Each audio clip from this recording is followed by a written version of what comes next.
Thanks everyone for being here. My name is Ahmed Eleiba. I work at swisspeace in our mediation program. We're very excited to have you here this afternoon, as well as excited to have this distinguished panel of speakers joining us in person in Basel today at this panel of the Basel Peace Forum, joining really from different parts of the world in this panel discussion format entitled The Role of Religion in Peacebuilding. I would like to honor the Swiss tradition of being on time, so we'll get right into it, especially as we started with a slight delay. I have the privilege of moderating this discussion today around the topic of the role of religion and religious inspired actors in peace building. Maybe a few quick housekeeping items at the start. The session is being streamed online. We'd also like to welcome everyone following the discussion virtually. We'll be able to take questions from participants online in writing, so please keep those coming, as well as, of course, questions from the live audience in the room after the interventions of the respective speakers. So we'll have a round of inputs from the speakers, followed by Q&A from the audience in the room, and we aim to wrap up in under an hour, so to be able to make the room available for the next session. For thousands of years, religions as belief systems have been at the heart of shaping societal, collective, and individual behavior, as well as perceptions. In different parts of the world, wars have been fought in the name of religion, peace has been sought in the name of religion, and endless systems of government and governance have derived legitimacy from a religious authority. In today's world, however, many conflicts are also fueled by accommodations or certain interpretations of religious scripture, mired in deeply political conflicts that could be essentially about things other than religion, such as resource sharing, power sharing, justice seeking, dignity, or identity conflicts. When added into other layers of conflict, such as identity, when religion is added onto other layers of conflict, such as identity, the result would be likely more conflict and less peace. On the positive side, however, many religious institutional as well as non-institutional actors, so faith leaders and individual faith-inspired actors, are increasingly doing more to become part of the solution. At high moments of hate speech and warmongering and discrimination, they can be and have been voices of reason, moderation, and tolerance, perhaps not as men and women of religious legal authority per se, or religious authority, but as peace builders and mediators. Let's quickly introduce our distinguished panel. I start with Haleemah Ahmad. Haleemah is the Gender and Peacebuilding Advisor at the Development Institute of West Africa, DIWA, in Nigeria, where she works to integrate the understanding of gender dynamics into peacebuilding work of the organization. She's also a Senior Research Associate at the DIWA Institute of Nigeria, working at the intersection of building resilience against violent extremism, promoting interreligious harmony, as well as gender justice and human rights. Over the last 10 years, she and her team at the DIWA Institute have researched and analyzed over 200 religious arguments used in the recruitment into violent extremist groups, developed alternative and counter narratives to these arguments, and have trained over 1,000 imams, women religious leaders, and youth leaders in using these counter narratives to strengthen resilience against violent extremism. She also works on promoting interreligious harmony and dialogue and advocates for the freedom of religion and belief for all. She is the recipient of the 22 Rick Love Young Innovators in Peacebuilding Award, and she is currently a graduate student at the University of Notre Dame. We welcome also Mr. Michel Nseir, who is a senior advisor for peacebuilding at the World Council of Churches in Geneva. He has been working with the WCC since 2007 on different programs focusing on the Middle East. His deep understanding and knowledge of cultural, political, and religious dynamics in the region have been instrumental in developing several peacebuilding projects by the WCC and its partners, and focused on mobilizing civil society actors with a religious background, which is an interesting notion, to cooperate on a range of critical issues. And Mr. Nseir is a theologian by training.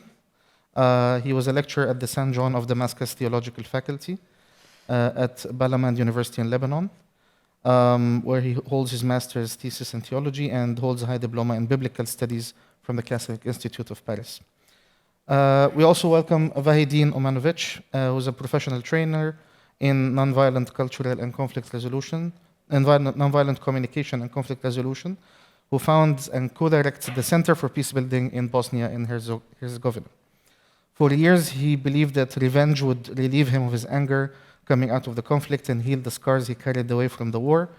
However, he underwent a significant personal transformation through trauma healing sponsored by civil society organizations, and he found that reconciliation is the only way forward, and thus gave him the inspiration to found his center and carry out his work. In 2011, he received the 5th International Bremen Peace Award, naming him the year's unknown peace worker from the Threshold Foundation in Germany.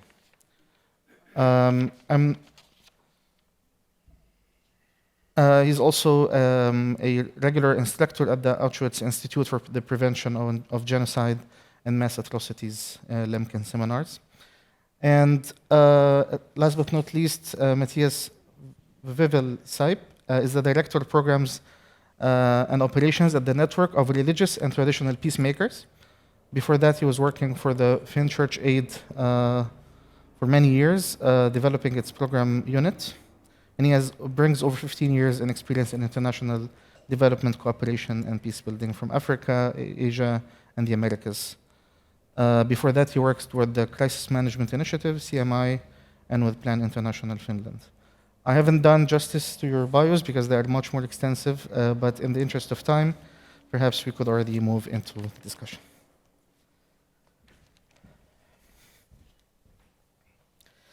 So, starting with you, Michel, tell us about the work of the World Council of Churches in terms of your experiences, how you could or perhaps could not capitalize on the role of religion for peace building. What brings WCC and peace building in one sentence, which both exist in your title? Yes, please. Thank you. Thank you first for this invitation. It's an honor for me to be present here. First, very quickly, very briefly introduce what is the WCC for those who don't know what is the World Council of Churches. It's a fellowship of almost 348 mainline historic Protestant churches that come from Lutheran or Methodist or Presbyterian or Reformed, even Anglican traditions, coming together with old Orthodox churches, whether Oriental or Eastern Orthodox churches. So they came together after the Second World War in 1948 to constitute the World Council of Churches. But the main aim is to find a common unity and encourage theological dialogue. But they also, in this fellowship of churches, there is the Special Commission of Churches on International Affairs. And this is where, in this commission, it's dealt with human rights, with questions of conflict resolution, facilitating dialogue, and this is where this peace-building programs take place within the World Council of Churches. Now we have we are focusing on several areas. We have programs in Colombia, in North and South Korea, in Africa and Nigeria, but also several programs running in the Middle East. So that's the very brief introduction on the WCC. But just two preliminary remarks before getting into the work of the WCC in facilitating or these peace-building processes. When we talk about religion and the role of religion in peace-building, you mentioned it in your very brief introduction. We consider religion in its incarnational dimension, its or sociological dimension, because whenever we deal with religion as in its essence, it's very sensitive, and we never think of essentializing religion. Religion has interpreted texts in a different way, and can fuel conflicts or can, bring solutions to conflict. So we speak about religious actors, And we differentiate religious actors from religious institutions. When you mentioned that we work with civil society actors with religious background, that is very important because not always, and in certain contexts, especially in the Middle East, religious institutions can be helpful in peace processes. But civil society actors with religious backgrounds are helpful and can be very positive in their roles in peace building. So this is just to make this question quite very clear. Now, coming to the how religions affect conflict. In fact, whenever we take probably many of the conflicts have roots and drivers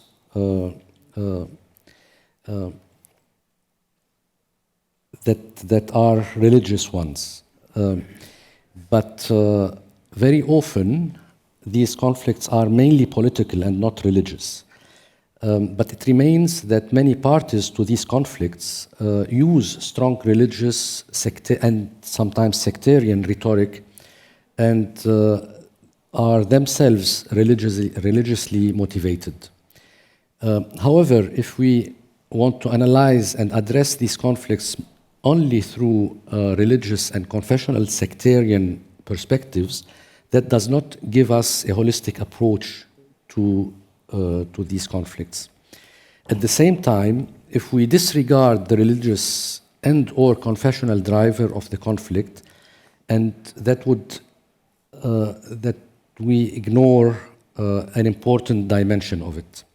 So it's important to keep this always in mind when we develop processes for peace building. From this perspective, from our own experience, we noticed that religious leaders, as well as civil society actors, including women and youth with religious identities and affiliations, those who believe that they share common religious ideals that promote democratic values, and who are willing to actively network and cooperate across faith lines, should be encouraged, always should be encouraged and enabled to have an important role to play in peace-building processes. If we exclude them, we are excluding an important dimension of the conflict that they can address in different way than politicians or social activists or whatever. And this will strengthen social cohesion and contribute to future healing of memories. In that sense, those actors, religious actors, have a positive role to play in peace building. Having said this, as you also mentioned in your introduction, it's important to notice that in several circumstances and conflict situations, religious actors have also very negative role and can play a very destructive role that we all know in different contexts also. Now, how can we build on, capitalize, and that is the most important point. I think that whenever possible, whenever it's convenient and possible and relevant, it's important to bring religions or religious actors together, have what we call the interreligious dialogue in terms of processing for peace building. But interreligious dialogue not in the classical old pattern. What we did in the WCC is we had this kind of what we call this paradigm shift in interreligious dialogue. There is, of course, the traditional, theological, doctrinal, theological dialogue among religions, but we brought, whenever in different contexts, we brought this interreligious dialogue to discuss issues that are related to living together, to common interests in a given society, in a given conflict. For instance, in Syria, the interreligious peace-building process is focusing on, for instance, on a new social contract. It's focusing on equal citizenship, on equal dignity, on issues related to common identity within the diversity that exists not only in Syria but in the whole region. It's focusing on how can we manage what are the institutions, cultural institutions, political institutions that manage diversity, and that are contextual, not only imported institutions or models of managing diversity, religion and state, etc. So these are the whenever possible to build on this interreligious dialogue that takes the form of addressing issues that are for the living together. Thank you. It's very interesting that an actor such as the WCC that is a fellowship of churches, you said, the traditional institutional entities, religious institutional entities, is undergoing this paradigm shift to acknowledge and engage societal actors with a religious background, could be religious groups or social religious groups, especially in contexts such as in several countries of the Middle East, and that really speaks to your sort of, I would say, evolving with the evolution of how religion plays out in conflicts. Haleemah, I turn to you. Based on your experience in the context of Nigeria, where violent extremism is prevalent, perhaps tell us about some of the programs that you've implemented that allowed for a community-based and what you call building resilience against violent extremism to build peace and increase resilience of those societies. Yeah, thank you very much. As Ahmed earlier mentioned, I come from Nigeria and I work with an organization, the DIWA Institute, that works at the intersection of building resilience against violent extremism, gender justice, and promoting freedom of religion and belief and interreligious dialogue and engagement. Starting from the last one, personally, I'm from southern Nigeria, and for those of us who are familiar with the context, southern Nigeria is minority Muslim and majority Christian often, and then northern Nigeria is minority Christian and majority Muslim. And because of this dynamic, as well as many others, there is a lot of denial of freedom of religion or belief of people in both regions of the country, depending on whether they are the majority or the minority. So as a Muslim from the south, for example, I was unable to wear my hijab as my religion dictated throughout my time in secondary school because I was not allowed to simply because I'm in the south. And Christians in the north also face similar kind of discrimination and denial of freedom of religion or belief because of where they are minorities. And because of this, unfortunately, especially on the global landscape, people are more aware of the discrimination and the challenges that Christians in northern Nigeria face, but they are not aware of the discrimination and challenges and sometimes violence and killings that Muslims in the South face.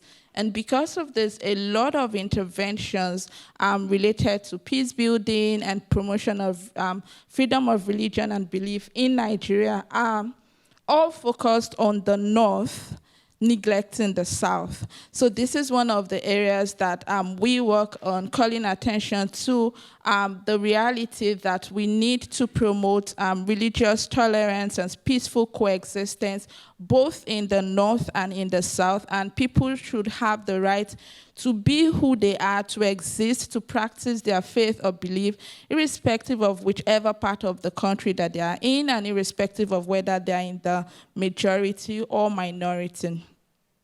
Also, the issue of violence against women and girls is really very prevalent in all regions of the country, in every part.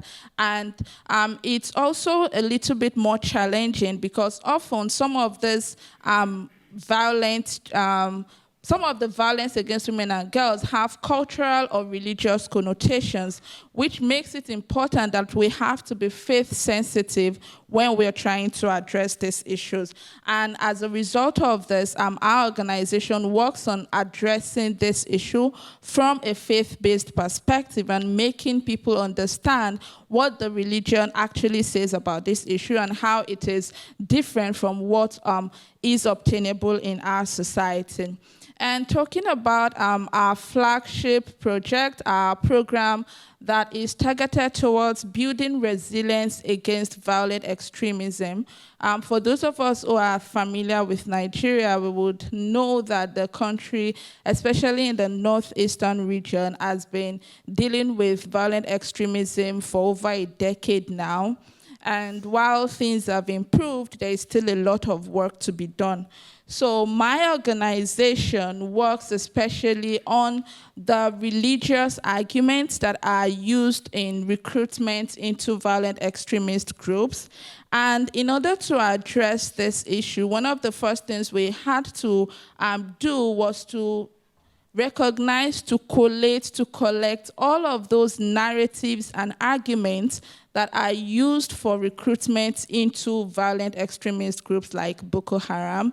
And then we analyzed these arguments, we classified them into themes, and we had about 4 themes that these arguments fall under. We had those that were related to Boko, which is an Hausa word for Western education, where the group derives its names for. So these are the arguments that justify not going to schools and being against Western education generally. And we also had the arguments related to extremism against people of other faiths.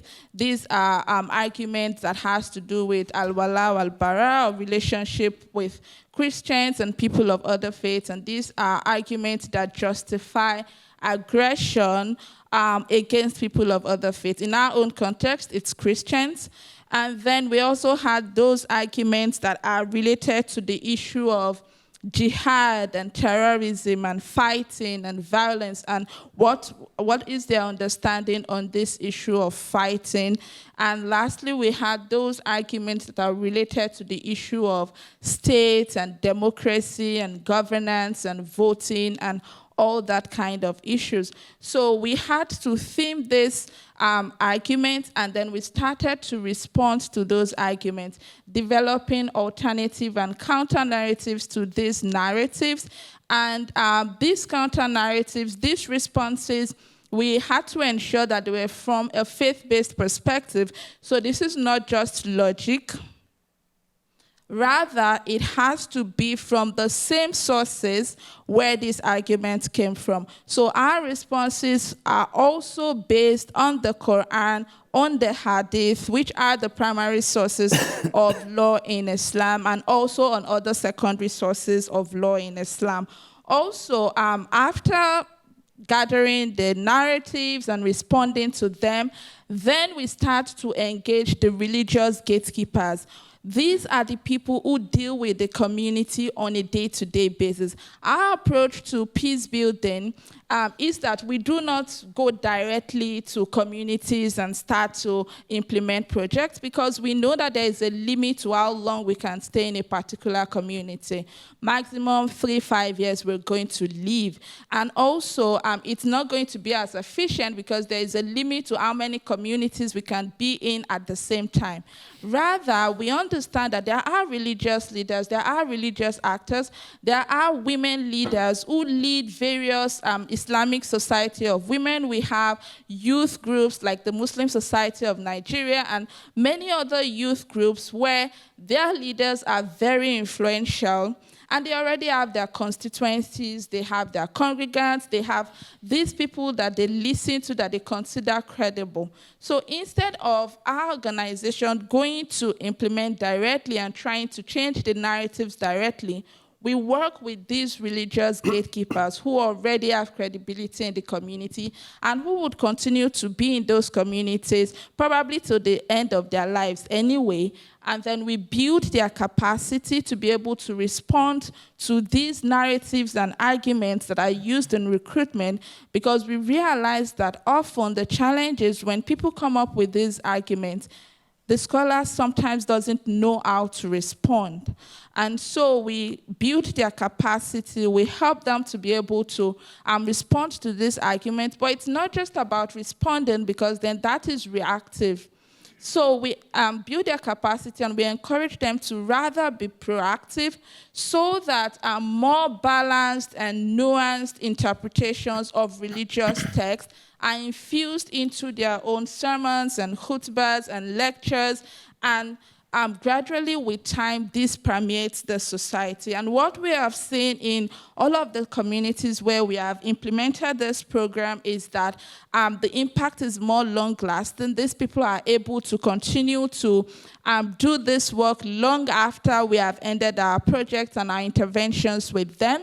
It's also more long-lasting. It also promotes more buy-in from the community members, because this message, which is often new and different, is coming from religious leaders that they already know and they already trust, compared to when it is coming from outsiders. So these are some of the things that we do in trying to build resilience of individuals and communities against violent extremism, whether that is extremism against fellow Muslims, or extremism against women, or extremism against people of other faith. Thank you. Thank you very much. I mean, when I came first across the work of the DIWA Institute, what was really interesting about it is that you're essentially, as you said, you're going back to the roots of fighting in a way with the same tools that the extremists are using, but in a different way to bring peace through, let's say, a different interpretation, or a fundamental interpretation of what the religious scripture actually calls for, which aims to support peace. Vahidin, I turn to you. Through your work for the past 20 years in a deeply divided context such as Bosnia, and given that you're not a religious actor, a typical religious actor yourself, but rather heading a peacebuilding organization, layman peacebuilding organization, how do you address... Religious background. With a religious background. But how do you address or navigate religion-related conflicts in your context and your personal experience in that sense? Thank you. I want to start with saying that I am a peace builder, and I'm proud to be a peace builder. And it's me being a peace builder is not only my educational background, but it's really the life experience that I underwent during the war in Bosnia, but also in the post-war time. So I worked not only in school to be a peace builder, but I really had a long inner process of coming to a point where I was able to really offer myself to those who needed reconciliation in Bosnia. And finally, in 2004, when my colleague Mevludin Rahmanovic and I started to think about a legal frame, how we can actually work more on reconciliation in Bosnia, we realized establishing an NGO was the best way to approach it. And then the methodology that we used was not to come to the community and tell people, oh, this is what you need for reconciliation. It was rather coming to the community and asking people, what do you need in order to even think about reconciliation? Because in 2004, reconciliation, peace building, peace were not so admired words or terminology in Bosnia. Unfortunately, it's not even today. But we started with an activity called Coffee for Peace, and we called it in 3 different ways, according to how the word coffee was used in 3 different languages that are spoken and official in Bosnia. So kahva, kafa, kava, zamir. And this was a place where we had it in different coffee places. So people would come, and then we would have dialogue with them. What do you need in order to meet somebody from the other side, but also what is needed for you to maybe start thinking about forgiving, about coming together, about reconciling, and finally having a sustainable or long-lasting peace. Majority of people who came said we need religious leaders to reconcile first. We need them to work together first. And for us, we knew because the country was divided, but also religious communities were divided, and religious leaders we knew already wouldn't be so eager or happy to work together. But we said, okay, I mean, we knew that this will not be a comfortable work always, and then let's see what we can do. So we went to speak. We had 4 religious communities at that time in Sanski Most, where we are based.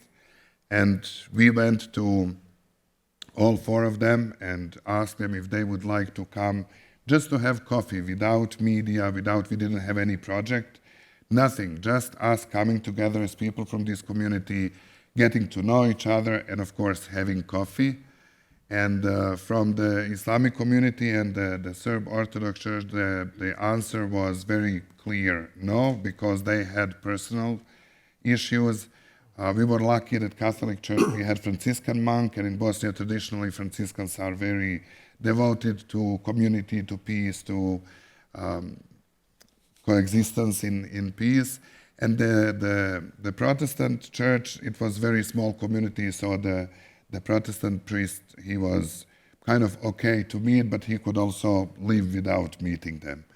Believe it or not, it took us 5 years and probably 300 liters of coffee with Imam and the Orthodox priest, and many hours of studying Quran and the Bible, the New Testament especially, to find really where are the sentences and verses that we can use as our own weapon against their non-willingness to sit and talk. Of course, there is always, this miraculous touch of the divine, however you call it. The 2 children of these 2 guys started to go to the same class in the same school, not knowing who their father was, and they became best friends. And of course, we realized that, and then we used that also as a weapon. And we said, if your sons can play together, we don't see the reason why can't you come together and talk. And then they agreed, but they said, please, no media, no photos, no cameras.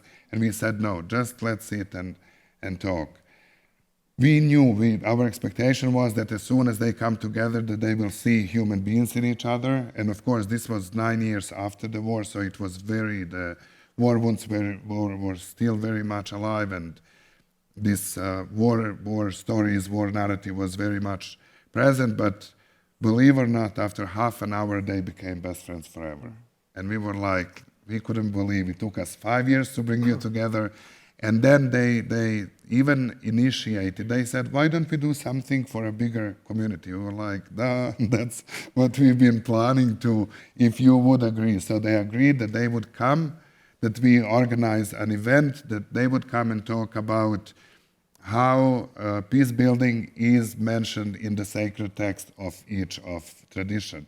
And what they did in that half an hour, hour and a half, for Sanski Most in terms of relaxing relationships and feelings of people, we couldn't do for 20 years. And I will share more, but this was the night, this was the turning point where actually we started going then in a deeper interreligious work in our community. Thank you, and thank you for telling that story, because it's often about achieving that breakthrough at the beginning, and then betting that people could see the humanity in each other and can move past grievances or some religious sentiments. Perhaps turning to Matthias, in your point of view, and then you come from the network of religious and traditional peacemakers, which is an interesting group or entity. First, we hope you tell us a little bit about it, and then also in terms of the many actors you have in the network, how do you see some of the best ways or lessons learned in terms of how to capitalize positively on the role of religious actors in peace building, but also what are some of the challenges? Great, thank you so much. And thank you so much for sharing the stories, fascinating. The Network for Religious and Traditional Peacemakers exists now 10 years. Do check out the website, because I will not bore you with all the details. It's always more interesting to do that online. But in a nutshell, I would say that we bring together peace-building, peacemaking organizations with an interest in the religious or traditional aspect of peacemaking. So Swiss Peace, Berger Foundation, that type of organizations. But then also we bring together also religious and traditional actors, often being engaged in peacemaking, having fantastic capacities, but may actually lack perhaps some formal capacities of mediation or so on and so forth. So bringing those actors, group of actors together often adds value for all of those, because we have been seeing that, and we have been discussing this for long in the mediation, that we talk of inclusive process, and many processes are far from being inclusive, and especially the kind of religious and traditional sphere seem to be underutilized there. And I think that's certainly a big element. And I go, I guess, with the same warning that colleagues yesterday were sharing in almost every panel. When you generalize, you need to be very careful. And I also want to feedback to what you said earlier. Obviously, working with religious actors is throwing a coin, right? I mean, in the end, you can look at the positive side and the negative side. You probably will find both. And sometimes we'll find actually most negative and not helpful. And sometimes you find a lot of positiveness. So this is true, of course, here as well. But I guess what I do take away from here on the positive side, if you find that, is number one, in many countries, religious actors are deeply embedded in societies, and they carry fantastic knowledge of what is going on in society.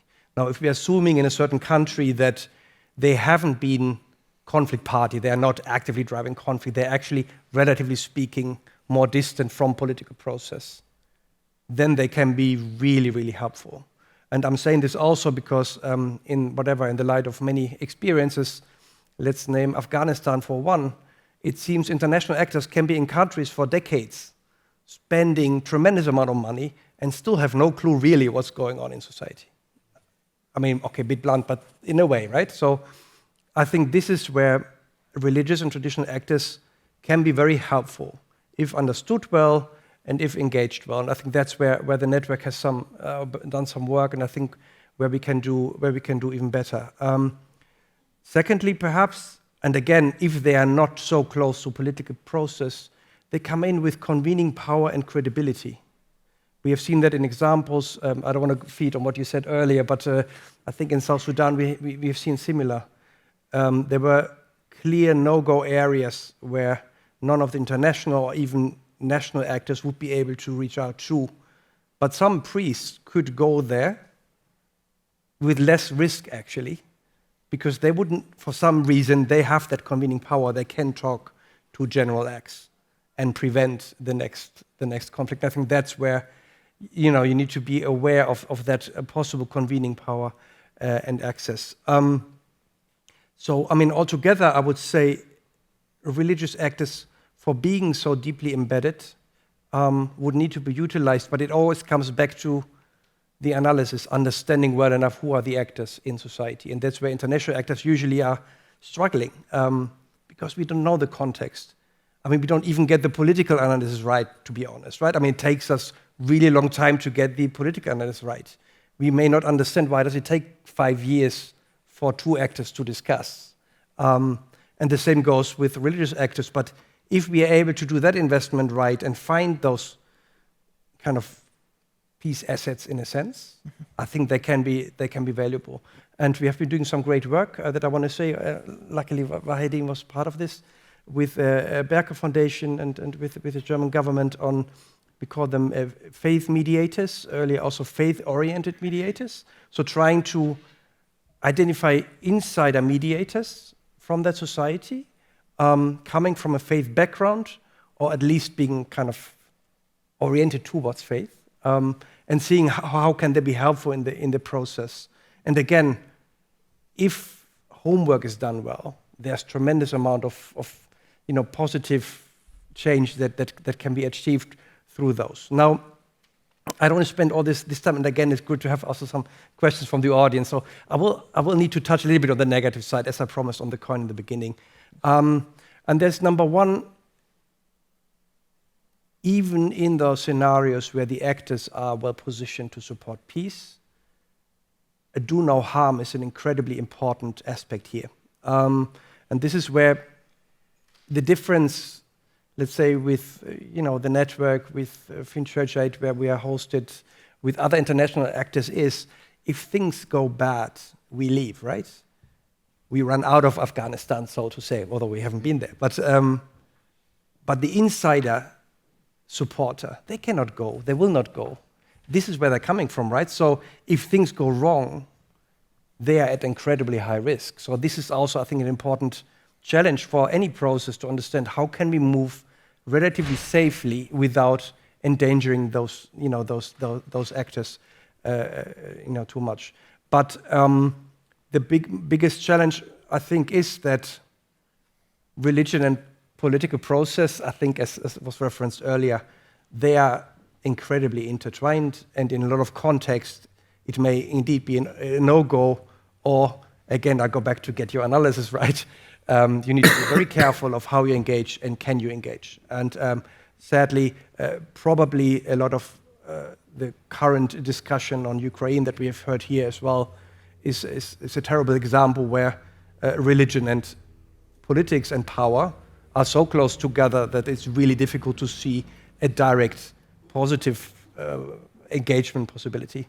Thank you. Thank you very much for our panelists and for the audience. Perhaps we give them a round of applause. And we will be back in a few minutes. In about 5 minutes, it will be a short break. We apologize for that, but we are also very excited for the next panel. And with this, thank you.